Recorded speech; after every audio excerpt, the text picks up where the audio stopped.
కాలో హి బలవాన్ కర్త సతతం సుఖదుఃఖయో నరాణాం పరతంత్రాణం పుణ్యపాపానుయోగత అంటాడు.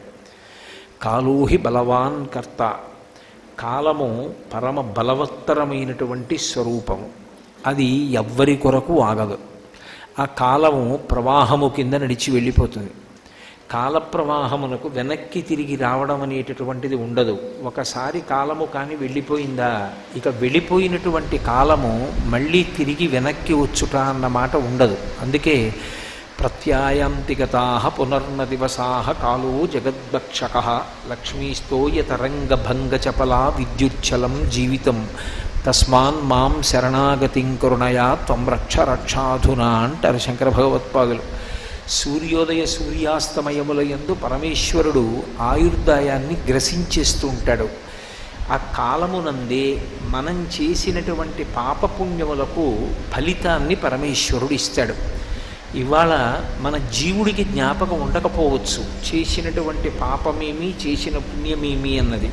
కానీ గత జన్మలలో జీవుడు చేసినటువంటి పాపపుణ్యములు ఏవి ఉన్నాయో వాటిని దృష్టిలో పెట్టుకొని ఆ పాపం పోవాలి అంటే దుఃఖం అనుభవించాలి, పుణ్యం పోవాలి అంటే సుఖం అనుభవించాలి. పాపము పుణ్యము రెండూ కూడా పూర్తిగా లేకుండా పోయిన తరువాత పరమభక్తితో కూడినటువంటి కర్మాచరణము చేత ప్రీతి పొందినటువంటి భగవంతుని యొక్క విశేషమైన అనుగ్రహము వలన జ్ఞానం అంకురిస్తే ఆ జ్ఞానము వలన ఇక మళ్ళీ పుట్టవలసినటువంటి అవసరం లేని పునరావృత్తి రహిత శాశ్వత శివ సాయుధ్య స్థితిని మనిషి చేరుకుంటాడు. కాబట్టి గత జన్మలలో ఏవో పాపములు చేసిన ఉంటాయి. ఆ పాపములు పోవాలంటే ఏదో దుఃఖం అనుభవించాలి. గత జన్మలో నేను ఎప్పుడూ ఎవరికి ఏదీ పెట్టింది లేదనుకోండి, ఈ జన్మలో నేను కూడా ఎప్పుడూ చెయ్యి చాపవలసి ఉంటుంది తప్ప నేను ఒకరికి పెట్టగలిగినటువంటి అధికారాన్ని పొంది ఉండను. కాబట్టి గత జన్మలో చేసుకున్నటువంటి పాపములే దుఃఖముగా వస్తూ ఉంటాయి.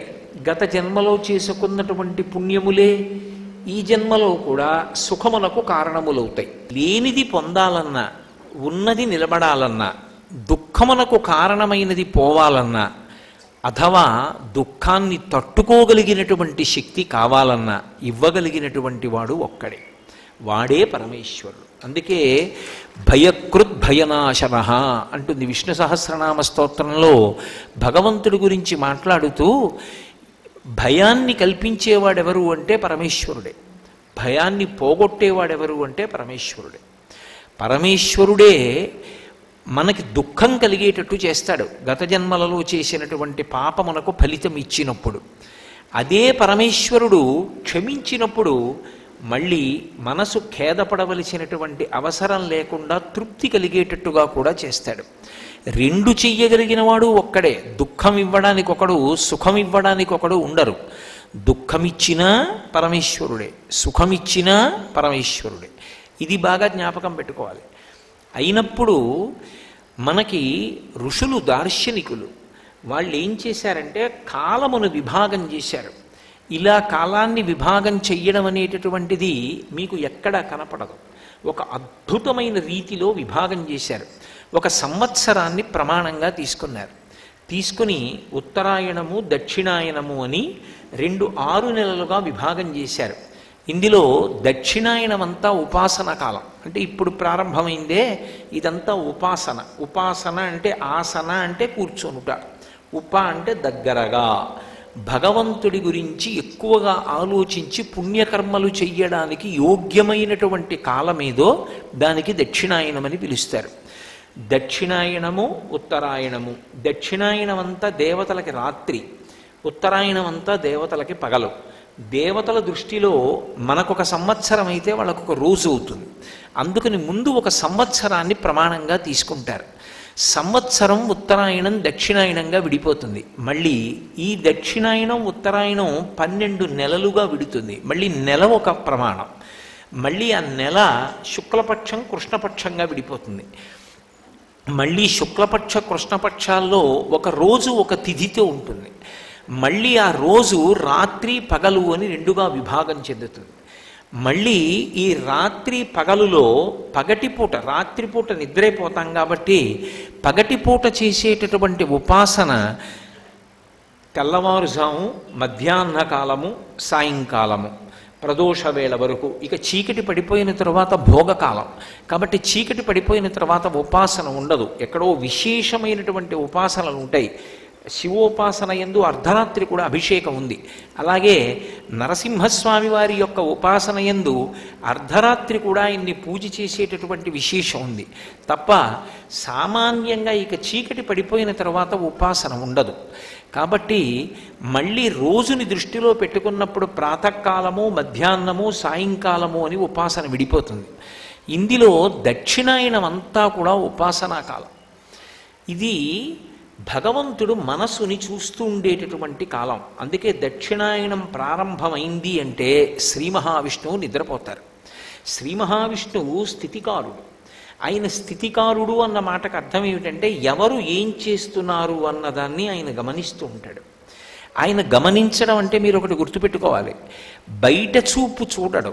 వీడు ఎన్ని పువ్వులు తెచ్చాడు, వీడు ఎన్ని తులసి దళాలు తెచ్చాడు, వీడు ఎన్ని కొబ్బరికాయలు కొడుతున్నాడు, వాటితో ఆయనకి సంబంధం ఉండదు. వీడి మనసు ఎలా ఉన్నది అన్నది ఆయన చూస్తూ ఉంటాడు. మనసు భక్తితో ఉన్నదా, లోపల ఉన్న మనసుని చూడడానికి లోపలి నేత్రాన్ని తెరుస్తాడు. అందుకే బయట నేత్రాలు మూసుకుంటాడు. అందుకే ఆ నిద్ర తామసిక నిద్ర కాదు. మనందరం నిద్రపోయినట్టుగా అలిసిపోయి నిద్రపోడు. ఆయనకు అలసట ఉండదు.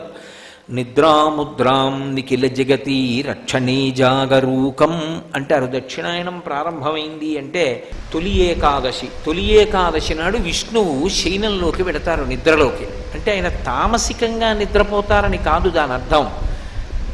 ఈ పైకందులు మూసుకుని మనోనేత్రం తెరుస్తారు. తెరిచి ఎవడి మనసు ఎంత భక్తితో ఉంది అన్నదాన్ని చూస్తూ ఉంటారు. అందుకే దక్షిణాయనంలో మనసు ఎంత భక్తితో ఉందో, మనం ఎన్ని పుణ్యకర్మలు చేశామో అవన్నీ కూడా విశేషమైనటువంటి ఫలితాన్ని ఇస్తాయి. మీరు ఒకటి గుర్తుపెట్టుకోండి, దక్షిణాయనం చాలా చాలా గొప్ప కాలం. చాలామంది తెలియక ఒక మాట చటుక్కుని అంటూ ఉంటారు, దక్షిణాయనం అంత ఉత్తమమైన కాలం కాదు అంటూ ఉంటారు. కానీ అది పొరపాటు మాట. దక్షిణాయనం పరమయోగ్యమైన కాలం.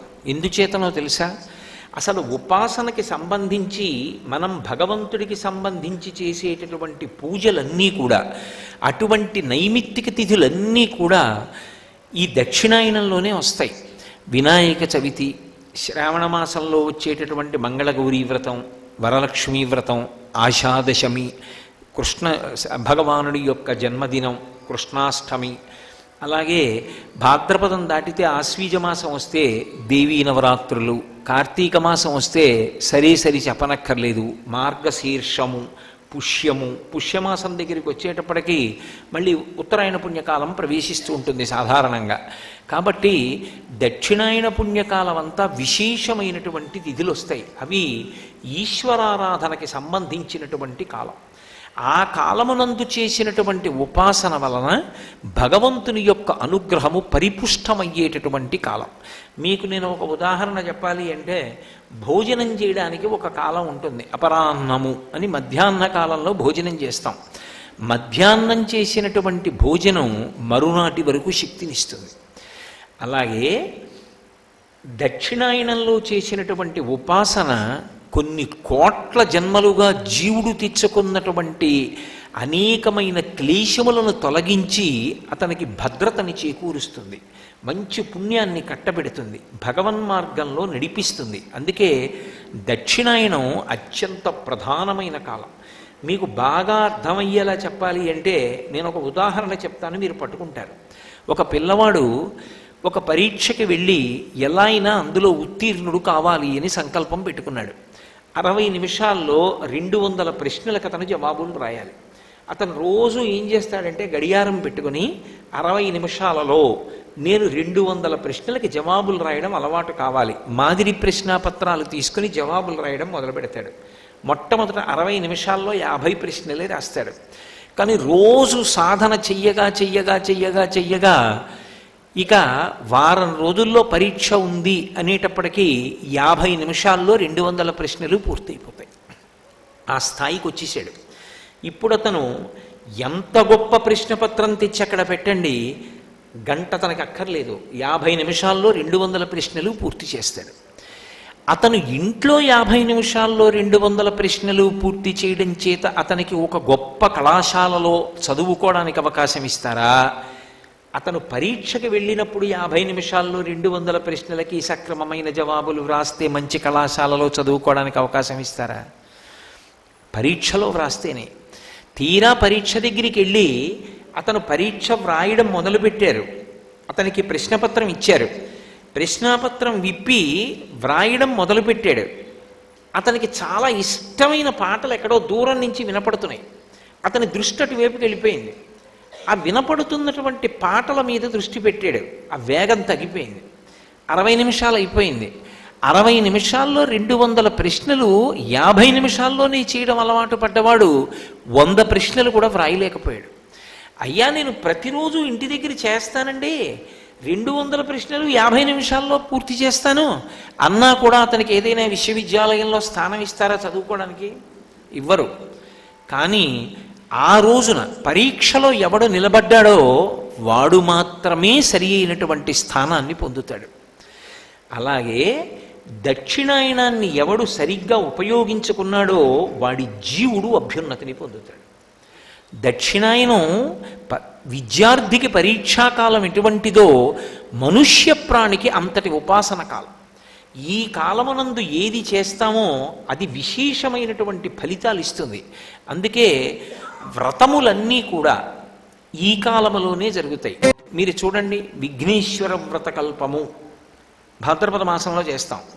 శ్రావణ మాసంలో వరలక్ష్మీ వ్రతకల్పము, మంగళగౌరీ వ్రతకల్పము, ఆషాదశమి అభిషేక కల్పము, ఇలా ఏదో శారదా నవరాత్రులు వస్తాయి. శారదా నవరాత్రుల యొక్క ఉపాసన అన్నీ కూడా ఈ దక్షిణాయనంలోనే నడుస్తాయి.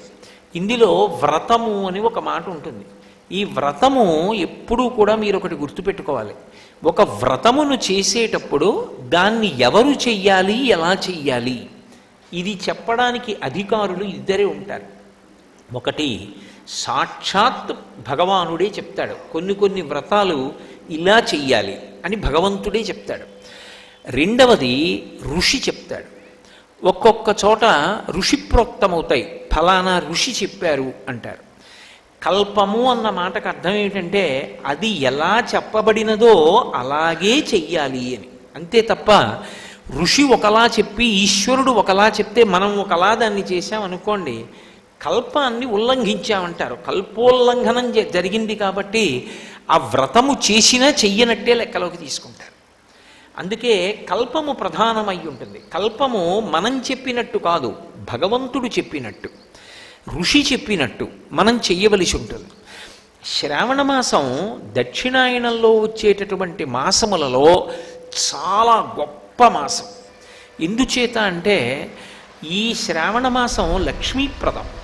లక్ష్మి కావాలి అని కోరుకోని వాడు లోకంలో ఎవరుంటాడు? లక్ష్మి అన్న మాటకే అర్థం ఏమిటంటే అందరూ ఆమె యొక్క అనుగ్రహము కొరకు ఎదురు చూస్తారు. ఏ తల్లి అనుగ్రహము కొరకు లోకములో ఉన్న సమస్త ప్రాణులు ఎదురు చూస్తాయో, ఏ తల్లి యొక్క అపాంగ వీక్షణము అంటే ఇలా తిన్నగా కూడా ఆవిడ చూడక్కర్లేదు, ఇలా కడగంటి చూపు చూస్తే చాలు. యద్భ్రూభంగాః ప్రమాణం స్థిరచరరచన తారతమ్యే మురారే వేదాంతాః తత్వచింతాం మురభిదురసి యత్పాదచిహ్నైత్తరంతి భోగోపోద్ఘాతకైళీచులికిత భగవత్వైశ్వరూప్యానుభావ సానశ్రీః అస్పృణీతాం అమృతలహరిధీలంఘనీయైః అపాంగైః అంటారు పరాశర భట్టర్లు. అపాంగైః, అమ్మవారు ఇలా చూస్తుందిట, కడగంటి చూపు అంతే. ఆ ఒక్క చూపు చేత ఒకడు మహదైశ్వర్యవంతుడవుతాడు. అమ్మవారికి యశస్విని అని ఒక పేరు లక్ష్మీదేవికి. యశస్విని లలిత కవనివ్వండి, పార్వతి కవనివ్వండి, లక్ష్మి కవనివ్వండి, సరస్వతి కవనివ్వండి, ఆ పేరు ఉంటుంది తప్పకుండా. యశస్విని అంటే కీర్తినిచ్చున్నది అని. కీర్తి మనిషి జీవితంలో సంపాదించి తీరవలసినటువంటి విషయం. అందుకే భూపసభాంతరాళవన పుష్కళవాక్చతురత్వమాజి బాహాపటుశక్తియున్ యశమునందనురక్తియు ప్రకృతి సిద్ధగుణంబులు సజ్జనాళికిన్ అంటాడు భర్తృహరి. మంచి కీర్తితో నేను ఉండాలి అన్నది సద్బుద్ధి కలిగినటువంటి ఎవరికైనా ఆశయంగా ఉంటుంది. అటువంటి కీర్తినివ్వగలిగినది ఎవరు అంటే అమ్మవారు. అటువంటి లక్ష్మీదేవి యొక్క కటాక్షాన్ని పొందడానికి అన్ని విధముల యోగ్యమైనటువంటి కాలం ఏది అంటే శ్రావణ మాసమే. అందుకే శ్రావణ మాసంలో వచ్చేటటువంటి పౌర్ణమి యొక్క పేరు కూడా శ్రావణి. శ్రవణం నక్షత్రంతో పౌర్ణమి నాటి చంద్రుడు ప్రకాశిస్తే దానికి శ్రావణ మాసము అని పేరు. శ్రావణ మాసానికి ఒక విశేషమైనటువంటి లక్షణం. ఈ శ్రావణ మాసంలోనే పౌర్ణమి తిథి నాడు యజ్ఞోపవీతం వేసుకుని ఈ విద్యార్థులందరూ కూడా వేదం చదువుకోవడం మొదలు పెడతారు. ఉపాకర్మ అని వేదాధ్యయనం ప్రారంభం చేస్తారు. ఈ కాలమే అన్ని విధములైనటువంటి ఐశ్వర్యములు ఇవ్వడానికి కారణమవుతుంది. చాలా తేలికైనటువంటి విధానంతో విశేషమైనటువంటి ఫలితాల్ని కురిపించేస్తుంది. ఈ కాలమే ప్రధానముగా సౌభాగ్యాన్ని సంతానాన్ని కాపాడుకోవడానికి యోగ్యమైనటువంటి కాలమై ఉంటుంది. అందుకే మీరు చూడండి, శ్రావణ మాసంలో వచ్చేటటువంటి నక్షత్రం శ్రవణం నక్షత్రంతో చంద్రుడు కలిస్తే ఆ శ్రవణం నక్షత్రం విష్ణు తారకం. శ్రవణం నక్షత్రం శ్రీ వెంకటేశ్వర స్వామి వారిది. శ్రవణం నక్షత్రం విష్ణు తారకమైనది కాబట్టి అది స్థితికారకత్వంతో ఉంటుంది. అంటే రక్షణ శక్తిని ప్రసరణం చేస్తుంటుంది ఎప్పుడు. అంత విశేషమైన కాలం. ఈ కాలంలో శుక్లపక్షంలో వచ్చేటటువంటి పంచమి గరుడ పంచమి, నాగపంచమి అని రెండు పేర్లతో పిలువబడుతుంది. అవి రెండు విరుద్ధ ప్రాణులు. గరుడు ఎక్కడుంటాడో అక్కడ పాము ఉండదు. పాము ఎక్కడుంటుందో అక్కడ గరుడు వస్తే దాన్ని చీల్చేస్తాడు. అవి రెండు పరస్పర శత్రుత్వం కలిగినటువంటి ప్రాణులు. అటువంటి రెండు ప్రాణుల యొక్క ఉపాసనకి సంబంధించినటువంటి తిథి నాగపంచమి లేదా గరుడ పంచమి. అదేమిటి అలా ఎందుకు వస్తుంది శ్రావణ మాసంలో? అసలు చాలా జాగ్రత్తగా మీరు ఆలోచన చేస్తే పామును పూజించుట అన్న మాటని జాగ్రత్తగా అర్థం చేసుకోవాలి. పాముని పూజించుట అంటే కేవలం లౌకికంగా పాముని పూజించుట అన్న వరకు మాత్రమే పరిమితమైపోదు. పాము నాగదేవతగా తత్ అధిష్టానమైనటువంటి దేవతకి కొన్ని విశేషమైనటువంటి శక్తులు ఉంటాయి. అవి సంతానకారకములవుతాయి. అందుకే సాధారణంగా సంతానం కలగకపోతే దోషం ఎక్కడుంది అంటే ఏదో నాగదోషం ఉంది అని నిర్ధారణ చేస్తూ ఉంటారు. అథవా అలా కాకపోతే సుబ్రహ్మణ్యేశ్వర స్వామి వారి యొక్క అనుగ్రహం చేత సంతానం కలుగుతుంది అని. సుబ్రహ్మణ్యుడు జంటనాగులుగా ఎక్కువగా దర్శనమిస్తూ ఉంటాడు. దేవాలయాల్లో కూడా ఊర్ధ్వముఖంగా ఉన్నటువంటి పెనవేసుకున్న జంటనాగులుగా పూజింపబడుతూ ఉంటాడు. ఈ నాగస్వరూపం అనేక కారణాల చేత పూజింపబడుతుంది. పాము దానిలో ఉన్నటువంటి విషము వలన భయకారకము. అలాగే పాము ఎప్పుడూ కూడా కిందకి వెళ్ళిపోతుంది. మీరు చూడండి, భూమికి అడ్డంగా పాకుతుంది, కలుగులోకి వెళ్ళిపోతుంది, కిందకి వెళ్ళిపోతుంది తప్ప పాము పైకి లేచి నిలబడదు. కానీ పాముల యందు కొన్ని ఉత్తమమైనటువంటి నాగులు ఉంటాయి. చాలా విశేషమైన శక్తి కలిగినటువంటి నాగులు. అవి ఒక కర్ర ఎలా నిలబడుతుందో అలా నిలబడుతుంది. మనిషి యందు వీర్యము అని ఒక మాట, వీర్యము తేజస్సు. అది అస్తమానం లౌకికమైనటువంటి కోర్కెలు కలిగి విశేషమైనటువంటి కామంతో అధోముఖంగా ఎవరు తన తేజస్సుని కోల్పోతూ ఉంటాడో వాడు ఊర్ధ్వముఖ చలనం చెయ్యలేడు. పరమేశ్వర పథంలో యోగమునందు కూర్చోవడం సాధ్యం కాదు.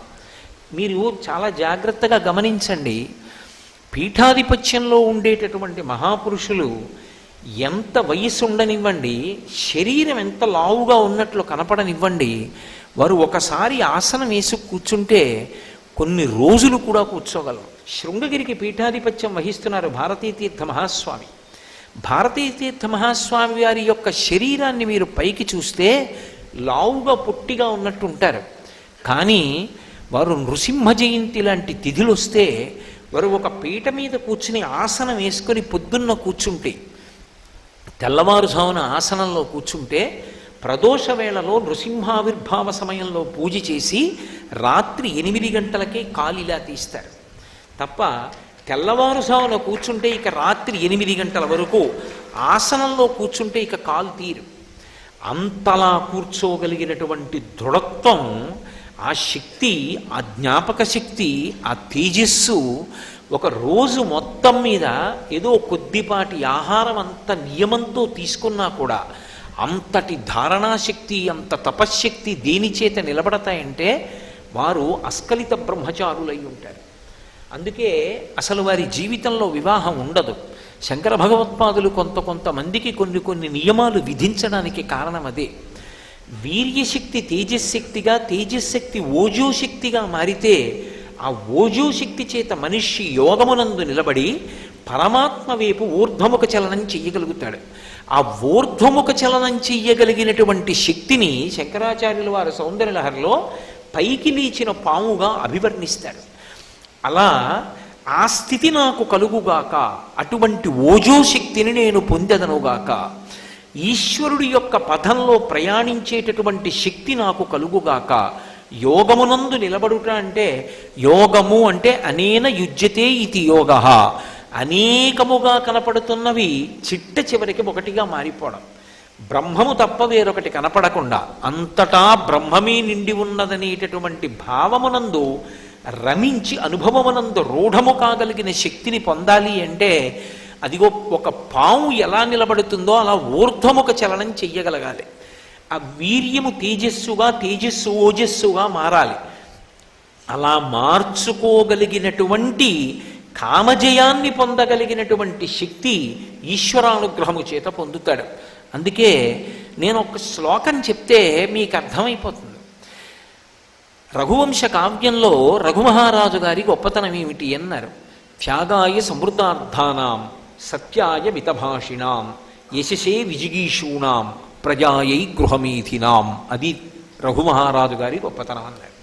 త్యాగాయ సమృద్ధార్థానాం. రఘుమహారాజు గారు విశేషమైన ధనాన్ని సంపాదించాడు. దేని కొరకు? త్యాగం, దానం చేసేశాడు. త్యాగేనైకే అమృతత్వమానసు.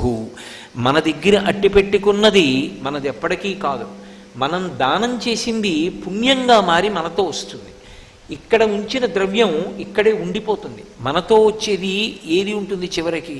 కింవానేన ధనేన వాదికరి విప్రాప్తేన రాజ్యేన కింవా పుత్ర కళత్ర మిత్ర పశుభిర్దేహేన గేహేన కిం జ్ఞాతైతక్షణభంగురం సపతిరోత్యాద్యం మనోదూరత స్వాత్మార్థం గురువాక్యతో భజ భజ శ్రీ పార్వతీ వల్లభం అంటారు శంకర భగవత్పాదులు. చేసుకున్న పాపపుణ్యాలేవో ఒక్కటే వస్తాయి. అందుకే కాయము వీడి జీవుడతి కంపిత చిత్తత నీగుచుండ ఓ నాయనయంచు ఎచ్చు నిజ నందన నందినులైన కాని కందోయిని భాష్పముల్ తొలుత దుఃఖమహాంబుది సొచ్చు పత్నియున్ కాయము వీడి రారు కదా. చేసిన కర్మము పుణ్యము తప్ప శంకర ఏమొస్తుంది? చేసిన కర్మము పుణ్యము ఇవే వస్తాయి వెంట.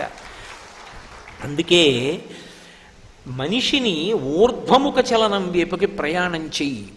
అన్ని ప్రాణులు భూమికి అడ్డంగా పుట్టాయి, అడ్డంగానే పెరుగుతున్నాయి. ఓ కుక్క పిల్ల భూమికి అడ్డంగా పుడుతుంది, అడ్డంగానే పెరుగుతుంది వెన్నుపాం. మనం అడ్డంగా పుట్టి నిలువుగా పెరుగుతాం. నిలువుగా పెరగడానికి కారణం ఏమిటంటే నువ్వు ఊర్ధ్వముఖ చలనం చెయ్యి, పరమాత్మని తెలుసుకునేటటువంటి పదంలో పైకి ఎదుగు, అంతేకాని నేలకు అడ్డంగా పడి బతకకు అని చెప్పడానికి పరమేశ్వరుడు వెన్నుపావుని నిటారుగా ఉంచుతాడు.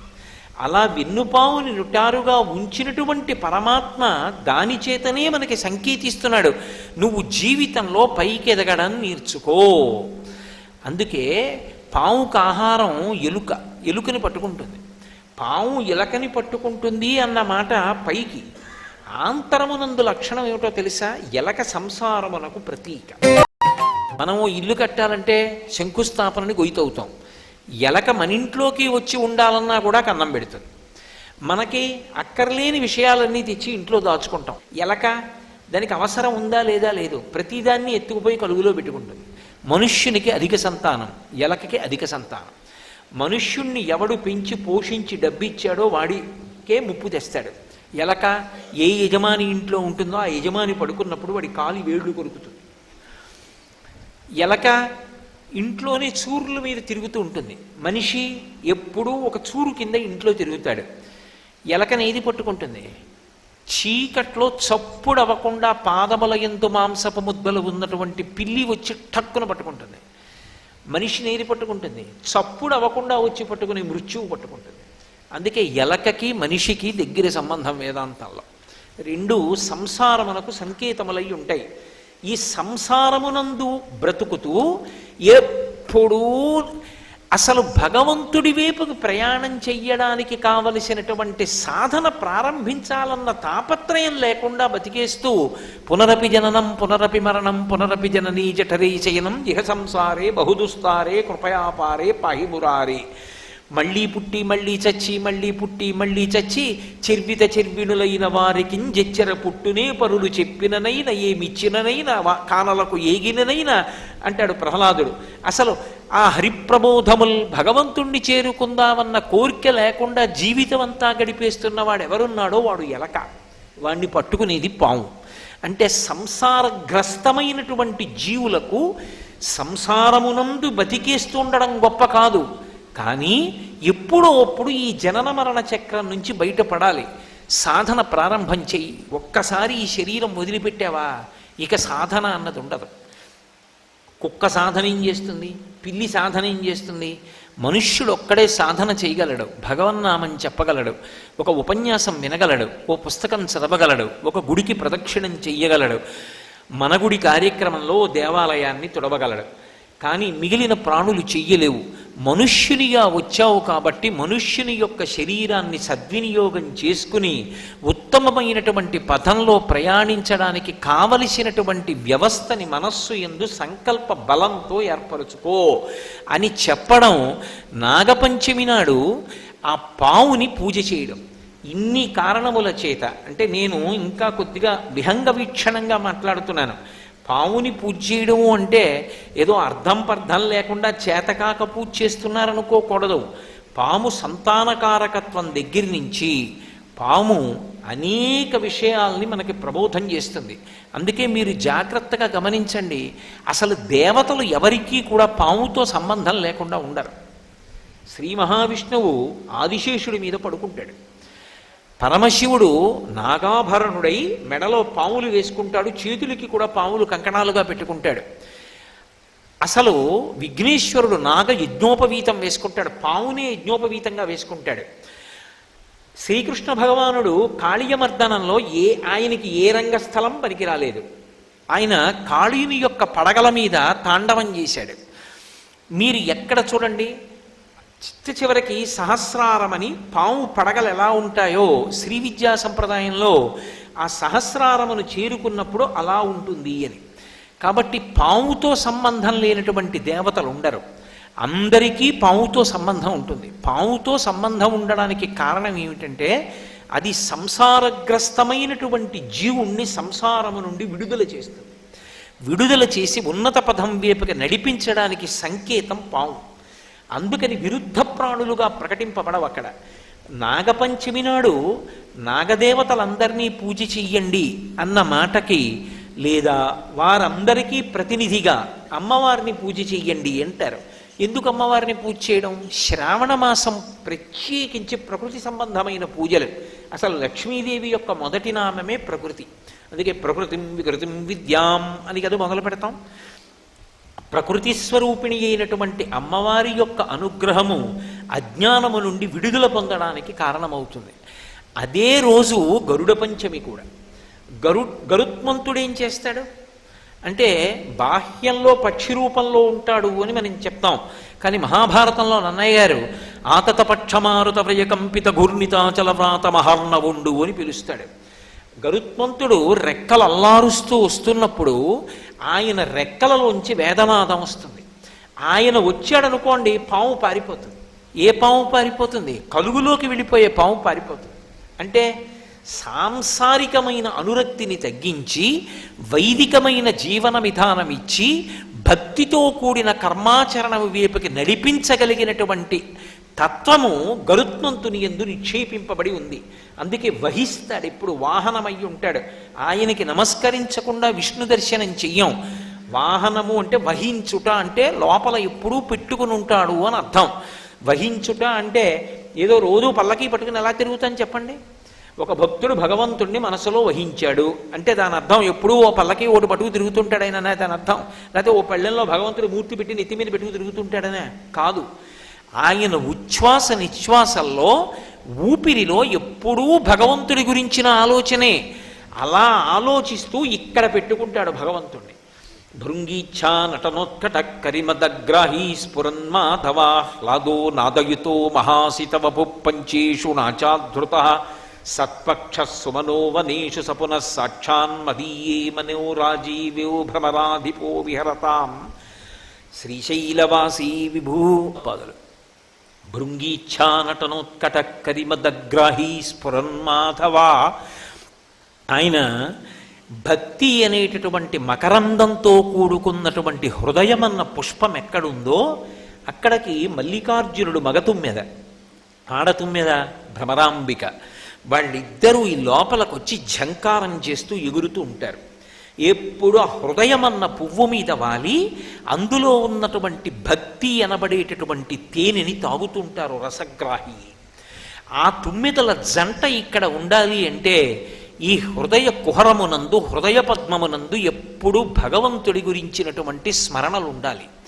పానీయంబులు త్రాగుచున్ కుడుచుచున్ భాషించుచున్ హాసలీలా నిద్రాదులు చేయుచున్ తిరుగుచున్ లక్షించుచున్ సంతత శ్రీనారాయణ పాద పద్మయుగళీ చింతామృతాస్వాద సంధానుండై మరచన్ సురారిసుతుడే తద్విశ్వమున్ భూవరా అంటారు పోతన గారు ప్రహ్లాదోపాఖ్యానంలో. ఎప్పుడూ భగవంతుడి గురించిన ఆలోచనే. అసలు భగవంతుణ్ణి అడగవలసినవి ఏమైనా ఉంటే రెండు అడుగుతారు. అందుకే వెంకటేశ్వర సుప్రభాతం చేస్తే అందులో ఒక మాట అడుగుతారు, అజ్ఞానినామయా దోషాన శేషాన్ విహితాన్ హరే క్షమస్వత్వం క్షమస్వత్వం శేషశైల శిఖామణే. నా తప్పులు క్షమించు, ఇన్నాళ్ళు నా అంతవాడు లేడనుకున్నాను, నేను ఇన్ని తప్పులు చేశాను, ఇప్పుడు నాకు అర్థం అవుతోంది. అసలు చదువుకొనుట అన్న మాటకు అర్థం ఏమిటి అంటే వాడు చదువుకున్నవాడు అన్న మాటకు అర్థం ఏమిటంటే నేను చదువుకోనివి చాలా ఉన్నాయని తెలుసుకున్నవాడు. నాకన్నీ వచ్చు అనుకున్నాడు అనుకోండి, వాడికి ఏమీ రాదు అని గుర్తు. అన్నీ వచ్చు అని గుర్తు ఏంటంటే అసలు నాకేమొచ్చు అంటే నేను చదవవలసినవి ఎన్ని ఉన్నాయండి నిజానికి. నా జన్మ సరిపోతుందా? భరద్వాజుడికి సరిపోలేదు వేదం చదవడానికి. నేనేం చదువుతాను? నాకేమొచ్చు? ఈశ్వర నాకేం రాదు. శంకర భగవత్పాదులంతటి వారన్నారు, స్మృతౌ శాస్త్రే వైద్యే శకున కవిత దానఫణితౌ పురాణే మంత్రే వా స్తుతి నటన హాస్యేశ్వచతుర కమర్థం రాజ్ఞాం ప్రీతిర్భవతి మయికోహం పశుపతే పశుం మాం సర్వజ్ఞ ప్రతిత కృపయా పాలయ విభో అన్నారు. ఈశ్వర నాకు వేదం రాదు, స్మృతులు తెలియవు, కావ్యాలు రావు, పురాణాలు రావు, పోనీ నలుగురిని నవ్వించడం కూడా రాదు, రాజుల్ని పొగడ్డము రాదు, వైద్యము రాదు. కాబట్టి నన్ను ఏమంటారు? పశువు అంటారు. ఈశ్వర నాకు చాలు, నేను పశువుని, నువ్వు పశుపతివి, మన ఇద్దరికీ చాలదాయి అనుబంధం, నన్ను ఏలుకో అన్నారు. శంకర భగవత్పాదులంతటి వారు పశుమాం సర్వజ్ఞ ప్రతిజ కృపయా పాలయ విభో అంటే నేను 4 పుస్తకాలు చదివి నా అంత మనగాళ్ళు లేడండి అని ఎలా మాట్లాడతాను? నేను చదవడం మొదలుపెట్టానని గుర్తేమిటంటే నాకు తెలియనివి చాలా ఉన్నాయని తెలుసుకోవడమే చదువులలోకెల్లా గొప్ప చదువు. చదువులలోని మర్మమెల్ల చదివితి తండ్రి అంటాడు ప్రహ్లాదుడు. అందుకని వినయం వచ్చింది. వినయం ఎప్పుడు వస్తుంది? నాకు ఇది తెలియదంటే వినయం వస్తుంది. నాకు తెలియంది ఏముందంటే అహంకారం వస్తుంది. ప్రహ్లాదుడికి అంత వినయం ఎందుకు వచ్చిందంటే నాకేం తెలుసు అన్నాడు. మహాత్ములైన వారెవ్వరూ కూడా నాకు తెలియంది ఏమిటి అనలేదు, నాకేం తెలుసు అన్నాడు. నాకేం తెలుసు అనడానికి చాలా సంస్కారం ఉండాలి, నాకేం తెలియదు అనడానికి కుసంస్కారం ఒక్కటి చాలు. కాబట్టి అంతటి వినయ సంపద ఏర్పడేటట్టుగా మనిషి జీవితం అభ్యున్నతి పథంలో నడవడానికి కావలసిన రీతిలో అధ్యవసాయముతో కూడుకున్నటువంటి బుద్ధితో కూడినదై ఉండాలి అంటే దానికి మొట్టమొదట ఉండవలసినది ఏది అంటే ఆ వినయం ఉండాలి. శాస్త్రము మీద నమ్మకం ఉండాలి, వేదం మీద నమ్మకం ఉండాలి, శాస్త్రాన్ని నమ్మాలి, వ్యాసుడు వంటి మహాపురుషుల మీద నమ్మకం ఉండాలి, గురువు మీద నమ్మకం ఉండాలి. అప్పుడే వాళ్ళు చెప్పిన పదంలో మనం ప్రయాణం చేస్తాం. ఏదో చెప్పాడు కానండి పెద్ద విశేషం ఏముందంటే అసలు నమ్మకం అన్న మాట ఎక్కడ వస్తుంది? గరుత్మంతుడు రాగానే మామూలు పాము కలుగులోకి వెళ్ళిపోతుంది. అంటే కామముతో కొట్టుమిట్టాడి కోర్కెలతో తిరుగుతున్నవాడు చిచ్చి చిచ్చి ఎప్పుడు ఈ కోర్కెలైనా భగవంతుణ్ణి కూడా పొందాలి, నేను జీవుణ్ణి రక్షించుకోవాలి, ఈ కోరిక ఏర్పడింది. ఇది ఉత్తమమైన కోరికే.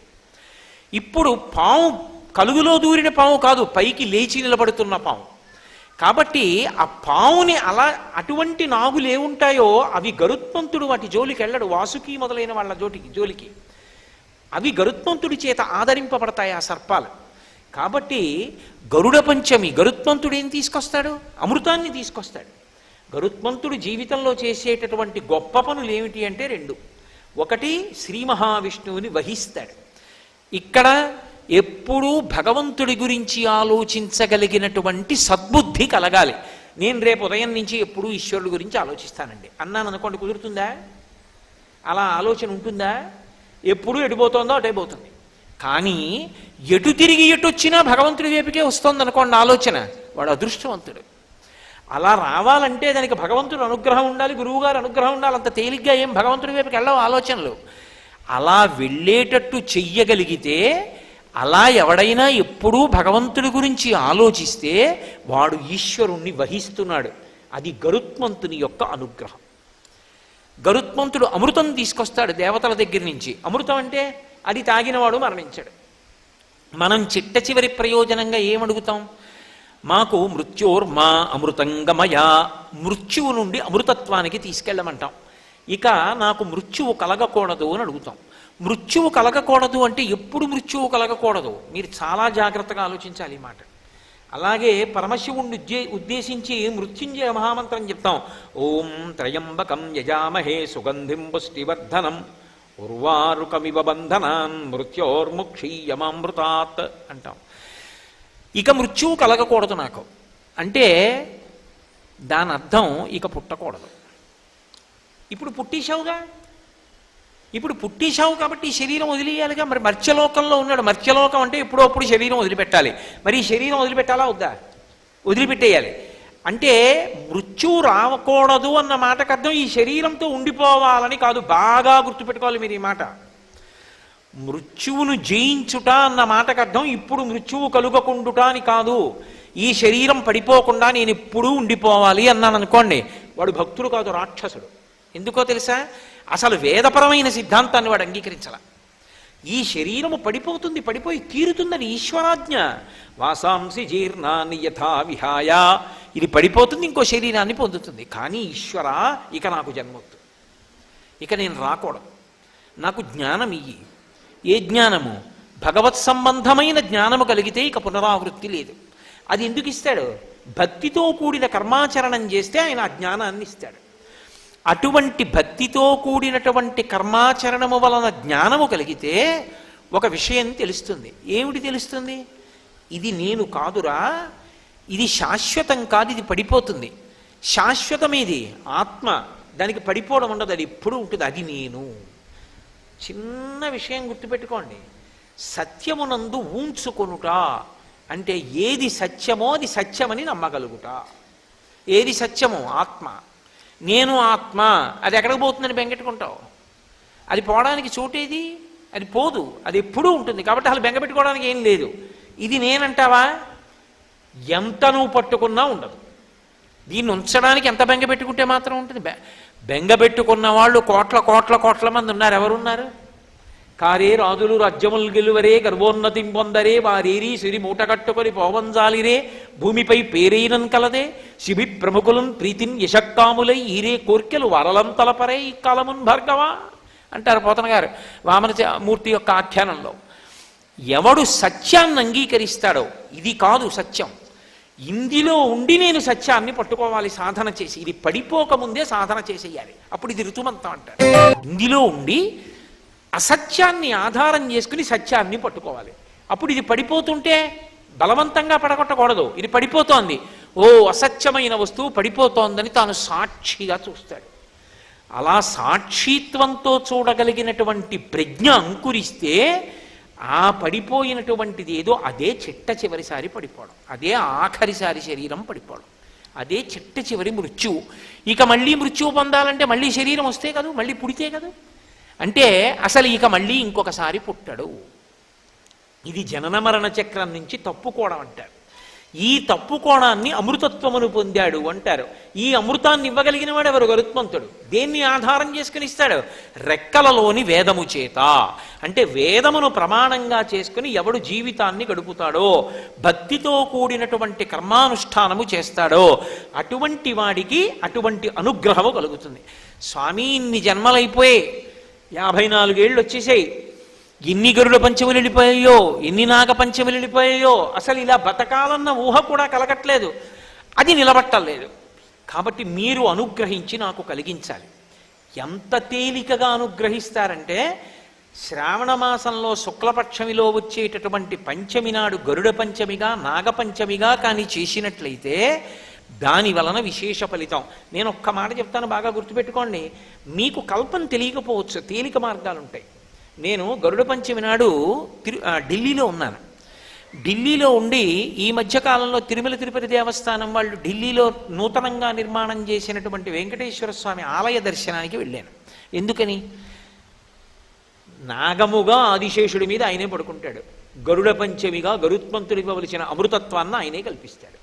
అందుకని ఆయన దర్శనానికి వెళ్ళాను. నేను దర్శనానికి వెళ్ళేటప్పటికీ అక్కడ ఉన్నటువంటి అర్చకులందరూ ఏం చేస్తున్నారంటే, ఎదురుగుండా ఉన్నటువంటి గరుత్మంతునకు చక్కటి మంత్రాలను సమన్వయం చేస్తూ అభిషేకం చేశారు. ఆయన అభిషేకాన్ని మీరు చూశారనుకోండి, ఆయన చల్లబడతాడు అభిషేకం చేస్తే, అంతే. చూస్తే చాలు అనుగ్రహించేస్తాడు. అథవా అటువంటి తిథులు పోగొట్టుకోకూడదు. కనీసం నువ్వు గరుత్మంతుడికి అభిషేకం ఉన్న చోటికి వెళ్ళాలి, ఓ విష్ణు ఆలయాన్ని దర్శనం చెయ్యాలి. లేదు వదిలిపెట్టేసుకుంటాను, ఎన్నేళ్ళైనా ఎప్పుడూ గరుడ పంచమి చేయను, ఎప్పుడూ నాగపంచమి చేయను, మనుష్య శరీరానికి ప్రయోజనం ఏముంటుంది? ఎప్పుడు అసలు మలుపు తిరుగుతుంది ఆలోచన? తిరిగే అవకాశం ఉండదు. అందుకే అంత విశేషమైనటువంటి తిథి శ్రావణ మాసంలో వస్తుంది. ఎందుచేతనో తెలుసా? లక్ష్మి వేదం 6 లక్ష్ములుగా చెప్తుంది. సిద్ధలక్ష్మీర్ మోక్షలక్ష్మీర్ జయలక్ష్మీ సరస్వతి శ్రీర్లక్ష్మీర్ వరలక్ష్మీశ్చ ప్రసన్నా మమ సర్వదా అని కదూ శ్రీ సూక్తం. 6 లక్ష్ములుగా చెప్తుంది. అందులో మోక్షలక్ష్మి, మోక్షము అంటే విడుదల, అది లక్ష్మీరూపంగా అనుగ్రహంగా అమ్మవారి యొక్క ప్రసాదంగా లభిస్తుంది. అది అమ్మా, నువ్వు ఈ మాసంలో వచ్చేటటువంటి శ్రావణ మాసంలోని శుక్లపక్ష పంచమి నాడు ఎవరు గరుడ పంచమిగా నాగపంచమిగా ఉపాసన చేస్తారో వాళ్ళకి అంత పెద్ద విశేష ఫలితాన్ని ఇస్తుంది. పంచమి ఎందుకు ఎంచుకోవాలి అంటే, పంచమీ పంచసంఖ్యేసి పంచసంఖ్యోపచారిణి లలితా సహస్రం. అసలు బ్రహ్మాండంలో చూడండి, పిండాండంలో చూడండి, పంచభూతాలే ఉంటాయి, పృథివాపస్ తేజో వాయురాకాశాలు. దీనికి అతీతమైన స్థితికి చేరుకోవాలి అంటే మళ్ళీ ఆ ప్రకృతి స్వరూపిణి అయిన అమ్మవారి అనుగ్రహంతోటే సాధ్యం. అందుకే శ్రావణ మాసం అంతా కూడా ఇంత గొప్ప గొప్ప విశేషాలను ఇవ్వగలిగినటువంటి తిథుల యొక్క సమాహారమై ఉంటుంది. శ్రావణ మంగళవారము నోము అని వ్రతము అని చేస్తూ ఉంటారు సువాసినులు. ఈ సువాసినులు చేసేటటువంటి శ్రావణ మంగళవారం చాలా చాలా అద్భుతమైనటువంటి పరమ ప్రఖ్యాతమైనటువంటి ఆ నోముగా వ్రతంగా పరిగణింపబడుతుంది. ఇందులో మీరు జాగ్రత్తగా గమనిస్తే దానికి పరమ ప్రయోజనమేమి అంటే ఒక్కటే, అది సర్వమంగళాదేవిని ఉపాసన చేస్తారు. ఈ సర్వమంగళాదేవిని ఉపాసన చెయ్యడము అనేటటువంటిది ఎప్పుడు చేస్తారంటే పెళ్లిలో ప్రారంభం అవుతుంది. పెళ్లిలో దీన్ని ఎంతో శ్రద్ధతో ఎవరు చేయిస్తారంటే తండ్రి దగ్గర కూర్చుంటాడు కన్యాదాత. అందుకే పెళ్లిలో వేదికంతా కూడా ఎవరిది అంటే ఆడపిల్లి వారిది, మగపిల్లి వారిది కాదు. నేను మీతో పరమసత్యం చెప్తున్నా, కన్యాదాత అనుమతి లేకుండా వరుడి యొక్క తండ్రి వేదిక మీదకి కూడా వెళ్ళకూడదు. ఇప్పుడు ఈ వేదిక ఉందనుకోండి, ఈ వేదిక నాది. శాస్త్రంలో ఒక మర్యాద ఉంటుంది, సభాభ్య సభాపతిభ్యశ్చ వో నమో నమో అని. ఇప్పుడు నేను సభాపతి స్థానంలో ఉంటాను. నేను సభాపతి స్థానంలో ఉండగా నా అనుమతి లేకుండా మెట్లెక్కి ఈ వేదిక మీదకి రాకూడదు. వేదికకి ఎవరు అధికారి అంటే ఎవరు వేదిక మీద సభాపతిగా కూర్చున్నాడో వాడిదే సభ, వాడిది ఆ వేదిక నిర్వహించేటటువంటి అధికారం. అలాగే ఆడపిల్లి వారిలో కన్యాదాత గారిది వేదిక, ఆయనది కన్యాదానం చేయడానికి తప్ప మగపిల్లి వారు కూడా అనుమతి లేకుండా దాని మీదకి ఎక్కకూడదు. వృద్ధాప్యంలో ఉన్నావు మంచిదే, కింద కుర్చీ వేసి కూర్చోవాలి. అక్కడ సర్వమంగళాదేవతకి పూజ జరుగుతుంటే కుర్చీ వేసుకుని పైన కూర్చుంటానని కూర్చోకూడదు. అక్కడ అమ్మవారికి పూజ జరుగుతోంది, అంతకన్నా పైన నువ్వెందుకు? కింద కూర్చో. కింద కూర్చుని ప్రేమకి కింద కూర్చుంటే సరిపోదా? పెళ్లిలో పక్కనే కుర్చీ వేసి కూర్చోవాలా? ఎందుకలాగా? అదే శాస్త్ర మర్యాదను పాటించుట. సర్వమంగళాదేవతని మంగళసూత్రానికి పూజ చేస్తారు. అది మామూలు సూత్రం కాదు, దాని పేరే మంగళసూత్రము. సూత్రము అంటే తాడు, అది మామూలు తాడు కాదు, అది సర్వమంగళములకు కారణము.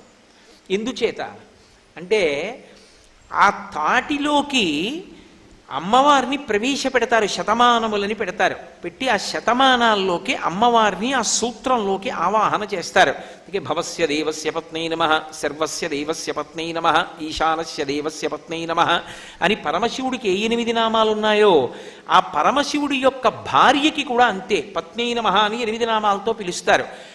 పార్వతీదేవికి సర్వమంగళాదేవత అని పేరు. ఎందుచేతనో తెలుసా? భాగవతంలో నిరూపించింది ఆవిడ. పోతన గారు అద్భుతాన్ని ఆవిష్కరించారు. పరమశివుడు హాలాహల భక్షణం చేయడానికి బయలుదేరాడు. దేవతలందరూ భయపడిపోయారు. ఆ హాలాహలం దగ్గరికి వెడితే కాల్చేస్తుంది. కానీ శివుడు మాత్రం తాను నిర్భయంగా ఎదురెళ్ళి నిన్ను నేను తినేస్తానని ఇలా చెయ్యి చాపి హాలాహలాన్ని పట్టుకుని కడి చేసి ఆ ముద్ద చేసి నోట్లో పెట్టుకున్నాడు. పెట్టుకునే ముందు అమ్మవారిని అడిగాడు పార్వతీదేవిని, పిల్లలందరూ బాధపడుతున్నారు పార్వతి, హాలాహలం తరువుకొచ్చేస్తోంది, కంటే జగముల దుఃఖము వింటే జలజనిత విషపు వేడిమి ప్రభువై యుండుట ఆర్తుల ఆపద గింటించుట దాన ఫలము దానం కీర్తి మృగాక్షి. పిల్లలు ఏడుస్తున్నారు హాలాహలం కాల్చేస్తోందని. కాబట్టి పార్వతి నేను ఆ హాలాహలం పుచ్చేసుకుంటాను. ఏ అంటే పార్వతీదేవి అంది, మీ ఇష్టం వచ్చినట్టు చెయ్యండి. ఇక్కడ వరకు విన్నాడు పరీక్షిత్. శుకుడు భాగవతం చెప్తుంటే ఆగండి ఆగండి ఆగండి ఆగండి అన్నాడు. అడ్డుపడ్డ అసలు పరీక్షిత్. ఏమన్నారు? పార్వతీదేవి మీ ఇష్టం వచ్చినట్టు చెయ్యింది అందా. హాలాహలం తినేస్తానంటే అది ఏమైనా మధురపానీయమా, కొబ్బరి నీళ్ళ? అది దానికి ఎదురొస్తే కాలిపోయారు. హాలాహలం పుచ్చుకుంటే పరమశివుడికి ఏమైనా అయితే ఆవిడ 5వ తరం ఏమవుతుంది? ఆడదానికి 5వ తరం కన్నా గొప్పదేముంటుంది? అటువంటిది ఆవిడ తన యొక్క సౌభాగ్యానికి కారణమైనటువంటి పరమశివుడి యొక్క ప్రాణాల్ని లోకాల మర్యాద కోసమని వాళ్ళ క్షేమం కోసం పణంగా పెట్టిందా? తాగేమందా? ఎలా తాగమందండి అని అడిగాడు. అంటే శుకమహర్షి అన్నారు, అది మృంగిడిది హలాహలమని, మృంగిడివాడు శివుండని ఆవిడికి తెలుసు. మింగుతున్నది హాలాహలమని తెలుసు. మృంగిడివాడు విభుండని, మింగుతున్నవాడు తన భర్తే అని తెలుసు. అయినా కూడా మృంగమనే సర్వమంగళ మంగళసూత్రమునెంతమది నమ్మినదో. ఆవిడ తాగేవయా అంది. ఎందుకో తెలుసా? తన మంగళసూత్రం మీద ఆవిడకి అంత నమ్మకం. లోకంలో ఏ ఆడదాని మెడలోనైనా మంగళసూత్రం నిలబడితే అది ఎవరి వలన అంటే అమ్మవారి యొక్క అనుగ్రహం చేత మంగళసూత్రాలు నిలబడతాయి. అందుకే ఎవడికైనా గండకాలం ఉంటుంది. లోకంలో జన్మించినటువంటి నక్షత్రాన్ని బట్టి గండకాలాలు వస్తూ ఉంటాయి. గండకాలంలో భర్త శరీరం పడిపోకుండా రక్షించుకోగలిగిన శక్తి ఎవరి చేతిలో ఉంటుందంటే ఆడదాని చేతిలో ఉంటుంది. అందుకే లలితా సహస్రంలో అమ్మవారికి ఒక నామం ఉంది. అందులో పులోమజార్చిత అని ఒక నామం. ఆమెకి పులోమజ అని పేరు శచీదేవికి, ఇంద్రుడి భార్యకి.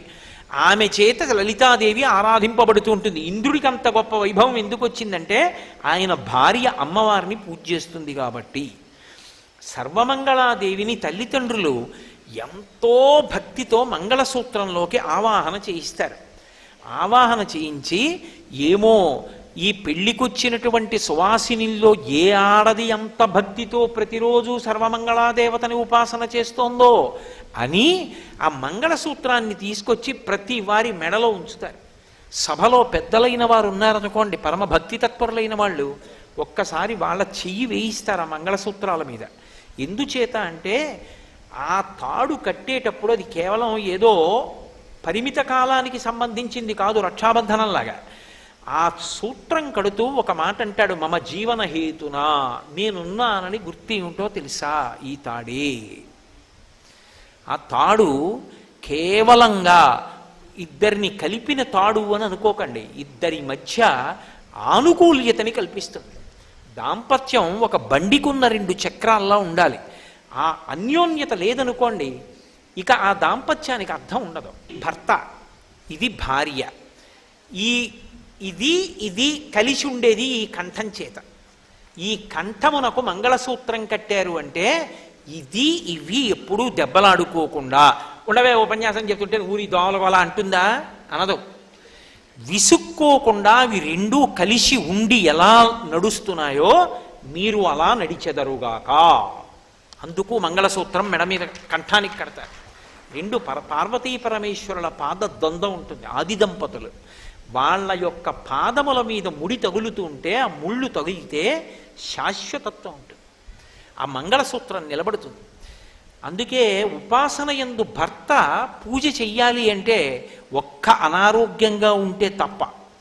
అనారోగ్యం లేకపోతే ప్రతిరోజు తలస్నానం చెయ్యాలి. తలస్నానం చేయకపోతే పురుషుడికి పూజా మంటపంలో ప్రవేశించే అధికారం లేదు. ఆచమనం చేయకూడదు. ఒంట్లో బాగులేదు, కంఠగత స్నానం ఇక్కడ వరకే స్నానం చేయొచ్చు, లేదా ఇక్కడి నుంచి స్నానం చేయొచ్చు తప్ప ఒంట్లో బాగుంది తలస్నానం చెయ్యాలి. అందున విశేషించి నన్ను సక్రమమైన పవిత్ర బుద్ధితో అర్థం చేసుకోండి. గృహస్థాశ్రమంలో ఉన్నటువంటి భార్యాభర్తలు ముందు రోజు రాత్రి రమించి ఉంటే అసలు ఆ భర్తకి తలస్నానం చేసే వరకు ఏ పవిత్ర వస్తువుని స్పృశించే అధికారం ఉండదు. ఆడదానికి ఇలా నీళ్లు తీసి 3 మాటలు చల్లుకుంటే చాలు పవిత్రత వస్తుంది. ఎందుచేత పురుషుడు లేచి వెళ్ళి పూజామందిరంలోకి వెళ్ళకూడదు, ఆచమనం చేయకూడదు, తలస్నానం చేస్తే తప్ప. ఆడది మంచం మీద లేచి కూర్చుని వెంటనే మంగళసూత్రాలు ఇలా కళ్ళకద్దుకుని మళ్ళీ కిందకి విడిచిపెడుతుంది. కళ్ళకద్దుకుని నమస్కరించడం ఎందుకో తెలుసా? ఏ భర్త పక్కన పడుకుని నేను మళ్ళీ నిద్ర లేచానో రేపు కూడా నేను అలాగే నిద్ర లేవాలి. అమ్మా, ఆయన లేకుండా శయనం మీద నేను ఒక్కదాన్నే పడుకునే రోజు రాకుండుగాక. నేను బ్రతికున్నంతకాలం అలాగే పడుకోవాలి, నేను ఆయన ఒడిలో వెళ్ళిపోవాలి. ఈ 5వ తనాన్ని మాత్రం అమ్మ నువ్వు తప్ప కాపాడేవాళ్ళు లేరు, నువ్వే రక్షించమని మంగళసూత్రాన్ని కళ్ళకద్దుకుంటుంది. అందుకే సువాసిని సువాసిన్యర్చన ప్రీత 5వ తనం ఉన్న వాళ్ళు ఇంత కుంకం ఇస్తే ఆవిడ పొంగిపోతుంది. అటువంటి సర్వమంగళాదేవతని ప్రతి ఏటా కూడా శ్రావణ మాసంలో వచ్చేటటువంటి మంగళవారాలలో శ్రావణ మంగళవారములుగా ఆ తిథిని నిర్ణయం చేసి సర్వమంగళాదేవతని ఉపాసన చేస్తారు.